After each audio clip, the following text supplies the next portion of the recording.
Cyberian, the time-traveling warrior, is a 2D beat-em-up platformer indie title.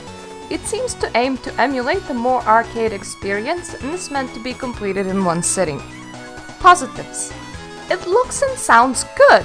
You can add them TV lines for that extra old-timey feel, or you can play in full glory of crisp 2D graphics. And honestly, that's about as far as positives go. Not much of a list, really. But there's not much of a list for negatives either. However, that one thing on that list is a really major thing for me. So let's proceed to negatives. The controls. Arrow keys move you left and right, S is jump, down is interacting with an item, and your attack is A.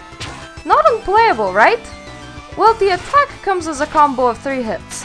However, in order to perform these hits, you need to mash A in just the right rhythm.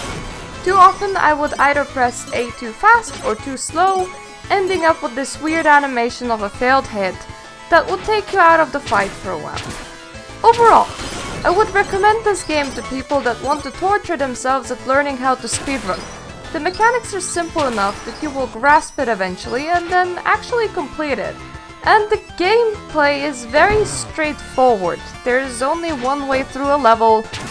You can't really get lost. However, the gameplay loop is torturous enough that outside of a certain kind of person, no one else will enjoy this that much. So essentially, I do not recommend, unless this appeals to you, this whole repeating thing over and over again, until you manage to perfect that rhythm and know how to counter every enemy in the game. If this appeals to you, by all means, this is a great game, but to me it didn't appeal. Even though I managed to get through the first set of enemies really fast by the end of this, it just wasn't satisfying.